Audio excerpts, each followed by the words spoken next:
আপনারা বিস্তারিত জানছিলেন। এই প্রতিবেদনের বিস্তারিত সূত্র ধরেই আমরা আজকের আলোচনায় যেতে চাই। আজকে আমাদের আলোচনায় একজন গণ্যমান্য ব্যক্তি যুক্ত হয়েছেন, অনলাইনে তিনি যুক্ত হয়েছেন, অর্থনীতিবিদ ডক্টর জাহিদ হোসেন। ডক্টর জাহিদ হোসেন, আপনাকে স্বাগত জানাচ্ছি বিজনেস 24-এ। প্রতিবেদনের বিস্তারিত শব্দটি বা আপনি জেনেছেন নিশ্চয়ই এবং শুনতেও পেয়েছেন।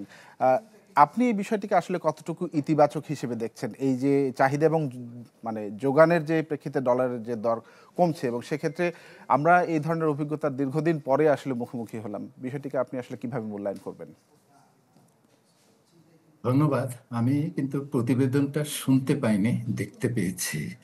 আচ্ছা। তা আহ, সার্বিকভাবে বৈদেশিক মুদ্রা বাজারে যে একটা অস্বস্তিকর পরিবেশ ছিল গত 3-4 বছর ধরে, সেটা থেকে আমরা এখন বেরিয়ে আসতে পেরেছি। এখানে দুই ধরনের বিষয় আছে, কিছু সুসংবাদ, কিছু দুঃসংবাদ। তো সুসংবাদের মধ্যে চাহিদার যে দুর্বলতা বর্তমানে দেখা যাচ্ছে, সেটার একটা বড় কারণ হলো যে অনেক বকেয়া পেমেন্ট জমা ছিল আগে। এই জ্বালানির বিল, ফার্টিলাইজারের বিল, অনেক এলসি সেটেলমেন্ট যেগুলো করা হয়নি, পিছিয়ে দেওয়া হয়েছিল। সেই ধরনের বোঝা এখন আর নাই, কারণ সেগুলোর পেমেন্ট ক্লিয়ারেন্স হয়ে গেছে। এটা হলো ভালো দিকটা, যে চাহিদার আচ্ছা। দুর্বলতার পিছনের কারণের মধ্যে। কিন্তু দুর্বলতার একটা মন্দ কারণ হচ্ছে যে বিনিয়োগ এখনো খুবই উইক, এবং আচ্ছা। সেই জন্য ক্যাপিটাল মেশিনারির আমদানির এলসি গুলো যদি দেখেন, এলসি সেটেলমেন্ট, এলসি ওপেনিং, এগুলি সবই নেতিবাচক টেরিটরিতে আছে, মানে গ্রোথ রেটটা নেগেটিভ। কাজে সেদিক থেকে অর্থনীতির দুর্বলতার কারণে বৈদেশিক মুদ্রার চাহিদা কমে গেছে। সেই কারণে ডলারের দামে একটা স্বস্তি দেখা যাচ্ছে। জি। আবার যোগানের দিক থেকে যদি দেখেন, সেক্ষেত্রে সেখানে সেক্ষেত্রে টাকার অবস্থান কি কিছুটা শক্ত হলো, এটি কি আমরা বলবার সুযোগ আছে? হ্যাঁ, অবশ্যই। কারণ জি। একদিকে তো চাহিদা দুর্বল, এবং জি। অন্যদিকে যোগান অনেক বেড়েছে, মজুদের অবস্থা উন্নতি হয়েছে। আপনি যদি এই সেপ্টেম্বর থেকে জুন পর্যন্ত গড়ে মাসিক রেমিটেন্সের প্রবাহটা দেখেন, খুবই যেটা দুশো ইতিবাচক। বাষট্টি বাষট্টি কোটি ডলারে উঠেছিল গড়ে, যেটা আগের বছরের একই সময়ে মাসে 200 কোটি ডলার ছিল। কাজে প্রায় 62 কোটি ডলারের গড়ে রেমিটেন্স বৃদ্ধি পেয়েছে। এক্সপোর্টের যদি দেখেন, যে গত জুলাই থেকে মে পর্যন্ত গড়ে এক্সপোর্ট হয়েছে 371 কোটি ডলার, যেটা আগে ছিল 339 কোটি ডলার। জি। কাজে আমাদের যে সাপ্লাইয়ের যেটা দুটো বড় সূত্র, সেখানে দুই দিক থেকেই যোগানটা বেড়েছে, এবং সেই জন্যেই এখন টাকার মূল্য বৃদ্ধির দিকে। জি। আপনার আমদানির বিষয়টি আপনার আলোচনায় এসছে। আমরা সেই বিষয়টিতে যাব। আমাদের হাতে কিছু তথ্য উপাত্ত রয়েছে। দর্শকদেরকে সেটি দেখিয়ে আমদানির জটিলতাটা আসলে আমরা কিভাবে দূর করতে পারি সেই বিষয়ে যাব। তার আগে যে বিষয়টা আপনার কাছে জানতে চাই, যে কেন্দ্রীয় ব্যাংক যে দরপতন ঠেকাতে, ডলারের দরপতন ঠেকাতে খোলা বাজার থেকে ডলার কিনবার বিষয়টি তারা বলছেন। এইটি আসলে কতটুকু ইতিবাচক এবং এই সিদ্ধান্তটা আসলে যৌক্তিক কিনা? আর যদি ডলারের দাম কমেও সেক্ষেত্রে আমাদের ক্ষতিটা কোথায়? এখানে দুটো দিক আছে। একটা হলো যে, আমি যতদূর দেখেছি আজকে পত্রপত্রিকায়, যে গতকাল কেন্দ্রীয় ব্যাংক 17 কোটি ডলারের মতো অকশনের মাধ্যমে কিনেছে 121 টাকা 10 পয়সা দরে। এখানে যেই যুক্তিটা দেখানো হয়েছে, যে আমরা ডলারের দামটাকে এর চেয়ে বেশি নিচে নামতে দিতে চাই না, কারণ এর ফলে রেমিটেন্স এবং এক্সপোর্টের উপরে একটা নেতিবাচক প্রভাব পড়তে পারে।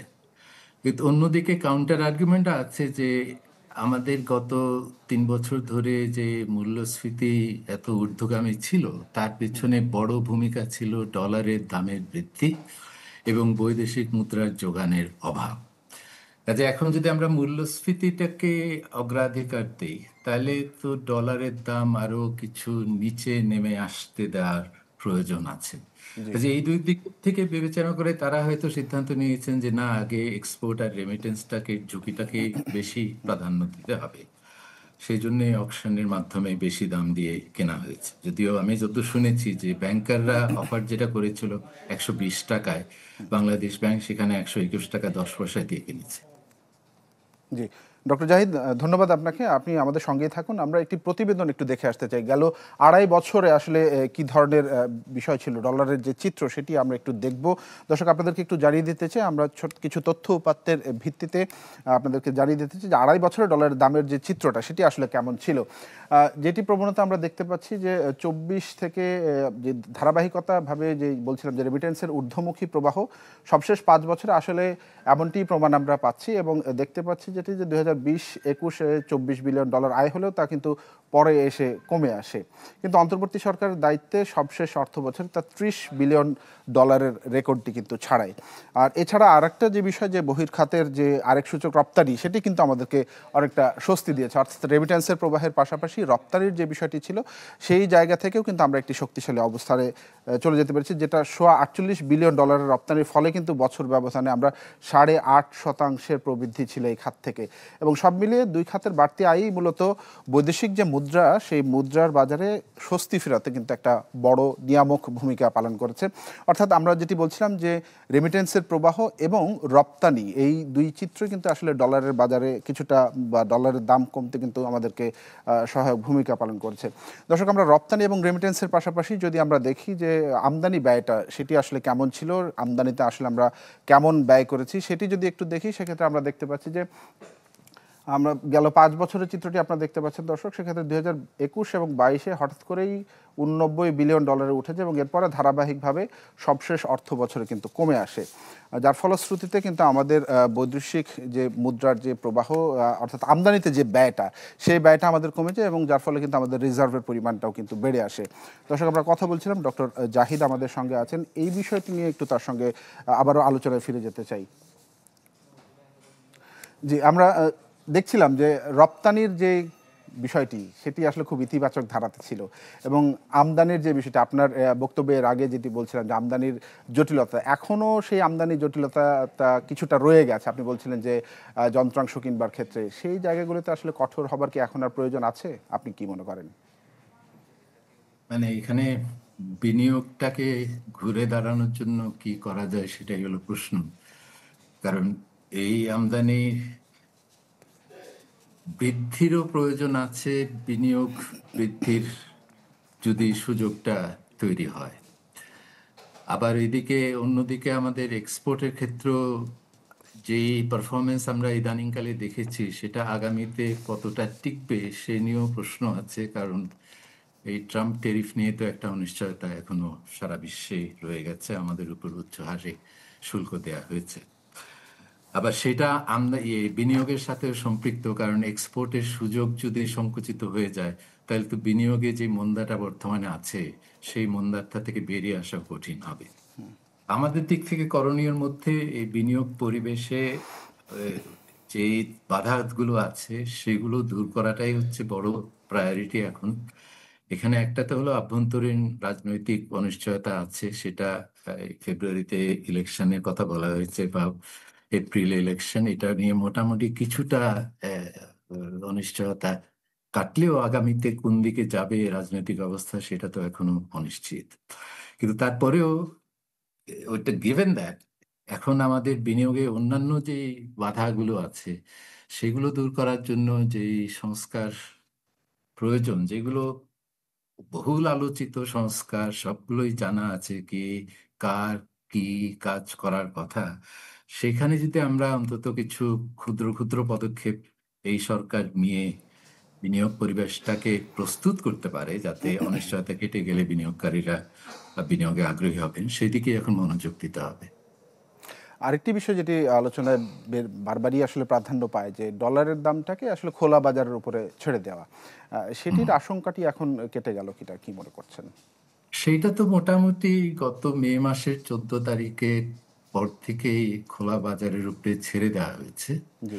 এবং সেখানে যে একটা ভীতি ছিল যে খোলা বাজারে ছেড়ে দিলে কি না হয়ে যায়, অনেকে বলেছিলেন যে ডলার 145 টাকা হয়ে যেতে পারে, 200 টাকা হয়ে যেতে পারে, সেইটা সম্পূর্ণভাবে ভুল প্রমাণিত হয়েছে। যেটা আপনারা প্রথমে যেটা দেখালেন যে ডলার বাজারে তো এখন উল্টো প্রবণতা, যে জি। ডলারের দাম খুব বেশি কমে গেলে কি হতে পারে সেটা নিয়ে এখন দুশ্চিন্তা তৈরি হচ্ছে বলে মনে হয়।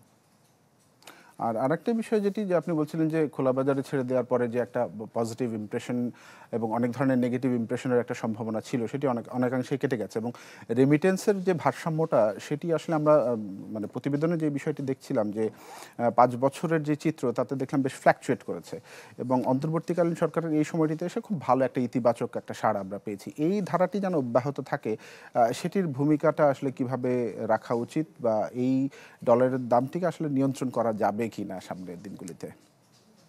এটা আমার মনে হয় এখন সবচেয়ে বেশি গুরুত্বপূর্ণ প্রশ্ন। জি, কারণ রেমিটেন্সের যে উল্লম্ফনটা ঘটেছে সেটার পেছনের কারণটা কি?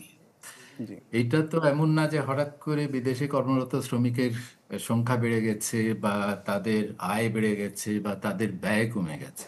জি, এটা বাড়ার পিছনে সবচেয়ে বড় কারণ হলো অর্থ পাচার, যেটা হতো আগে, যার কারণে রেমিটেন্স ডলারগুলো বর্ডার ক্রস করতে পারতো না, হুন্ডি মার্কেটের মাধ্যমেই লেনদেনগুলি হতো। সেইটা অনেকটা বন্ধ হয়েছে। অর্থ পাচার যে একেবারে সম্পূর্ণ শূন্যে নেমে এসছে তা কিন্তু না, কিন্তু মোটা দাগে সেটা বন্ধ হয়েছে, যার কারণে এই যে কর্মরত শ্রমিকের সংখ্যার বৃদ্ধি, সেটার বেনিফিটটা আমরা ফর্মাল চ্যানেলের রেমিটেন্সের মাধ্যমে দেখতে পাচ্ছি। আগামীতে অর্থ পাচার ফিরে আসবে কি আসবে না, এটা তো আর কেউ গ্যারান্টি দিতে পারে না। আমরা আভ্যন্তরীণ বাজারে চাঁদাবাজির ক্ষেত্রে যেটা দেখেছি যে অগস্ট মাসে এই চাঁদাবাজদের একটা শূন্যতা তৈরি হয়েছিল, সেটা পূরণ করতে খুব একটা সময় লাগেনি। এখন অর্থ পাচারের ক্ষেত্রে যে শূন্যতাটা আছে, সেইটা যদি পরবর্তী পর্যায়ে গিয়ে পূরণ হয়ে যায়, তাহলে রেমিটেন্সের যে ঊর্ধ্বগতি বর্তমানে দেখা যাচ্ছে, এই যে $260 কোটি মাসে গড়ে আমরা পাচ্ছি, সেইটা ধরে রাখা কঠিন হয়ে যেতে পারে। কাজে ওই জায়গায় আমাদেরকে নিশ্চিত করতে হবে যে যে অর্জনটা হয়েছে অর্থ পাচার বন্ধের ক্ষেত্রে, সেটা যেন বজায় থাকে।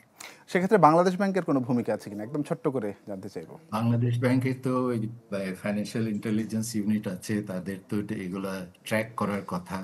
জি, এগুলো যখন ঘটে, সাসপিশিয়াস ট্রানজাকশন হলে সেটা তাদের চোখে পড়ার কথা, এবং তাৎক্ষণিক ব্যবস্থা যদি তারা নেয়, তাইলেই আমরা এখানে স্বস্তিতে থাকবো। জি।